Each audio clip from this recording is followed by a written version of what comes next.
আসসালামু আলাইকুম। কেমন আছো সবাই? সার্চ অফ এডুকেশনে আমি নুসরাত জাহান ভূঁইয়া আছি তোমাদের সাথে। তোমাদের সবাইকে স্বাগতম।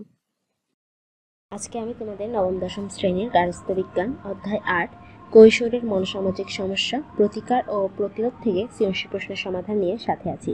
তো চলো ভিডিও শুরু করা যাক। ইমনের বয়স ১৩ বছর। সে মাঝে মাঝে স্কুল পালায়, ক্লাসে সে অমনোযোগী। তার স্কুলের শিক্ষক তাদের বাড়িতে এসে জানতে পারেন ইমনের বাবা মা আলাদা বসবাস করেন। ক. প্রতিরোধ ব্যবস্থা কি?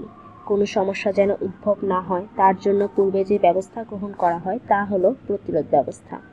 খ. কৈশোরে খাবারে অনাসক্তির কারণ ব্যাখ্যা করো। কৈশোরে বিষণ্ণতাজনিত কারণে খাবারে অনীহা আসে।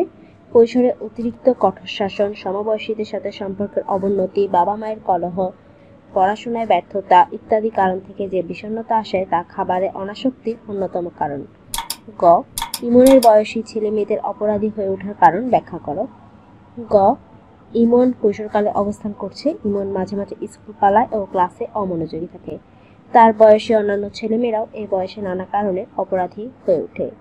এর কারণগুলো হলো পরিবারে বাবা মায়ের দাম্পত্য কলহ, বিবাহ বিচ্ছেদ শিশুদের মনে বিষণ্ণতা তৈরি করে, তাদের অপরাধ কর্মকাণ্ডে জড়িয়ে ফেলে, পিতামাতার কঠোর শাসন, অতিরিক্ত ভালোবাসা, অযত্নের অবহেলা ইত্যাদি।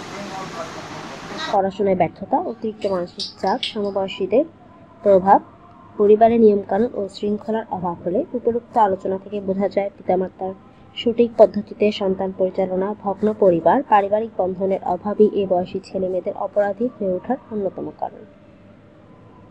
ঘ. ইমনকে এই অবস্থা থেকে বের করে আনা সম্ভব কিনা উত্তরের সপক্ষে যুক্তি দাও। ইমন ১৩ বছর বয়সী কিশোর।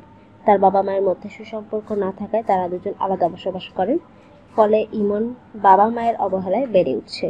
বাবা মায়ের অনুপস্থিতিতে নিয়ম শৃঙ্খলার অভাবে সে স্কুলে অমনোযোগী হয়ে পড়ে এবং কিশোর অপরাধে জড়িয়ে পড়ে। নিম্নলিখিত উপায়ে তার অপরাধ প্রতিরোধ করা যেতে পারে, যেমন ইমনের সাথে তার মা বাবার বন্ধন দৃঢ় করা, পরিবারের সবার মধ্যে পারস্পরিক সুসম্পর্ক তৈরি করে, পরিবারের ভাঙ্গন রোধ করে, ইমনের বাবা মার মধ্যে সমঝোতার সম্পর্ক গড়ে তোলে, ইমনের বাবা মার ইমনের প্রতি আরও যত্নশীল হওয়ার মাধ্যমে তার স্কুলে কোনো অসুবিধা হচ্ছে কিনা তা খোঁজ নেওয়া ও প্রয়োজনে শিক্ষকের সাথে পরামর্শ করা। এই সকল বিষয় ছাড়াও ইমনের কয়েকটি বিষয়ে সচেতন হওয়া জরুরি, যেমন ভালো বন্ধু দল নির্বাচন, নিয়ম ভঙ্গকারীকে খারাপ বন্ধু হিসেবে চিনে নেওয়া ইত্যাদি।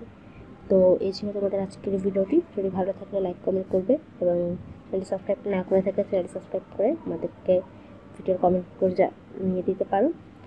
আজকের মতো ভিডিওটি শেষ করছি। সবাই ভালো থাকো, সুস্থ থাকো। আল্লাহ হাফেজ।